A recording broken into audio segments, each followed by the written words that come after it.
How to connect to a Power BI Dataflow from the Power BI desktop client. Prerequisites for connecting to a Power BI Dataflow include having a pre-existing Power BI Dataflow, having the Power BI desktop client installed, and being connected to the Cisco AnyConnect Admin VPN. Once you are in the Power BI desktop client, select Get Data and then select More.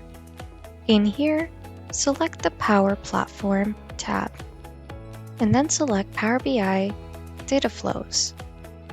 And then let's select Connect. You'll be prompted to sign in using your Microsoft account, and then select Connect. In the Navigator window, you will find all of the available Power BI Dataflows. Locate your workspace, and then find your data flow. From there, you can select the table you would like to bring in.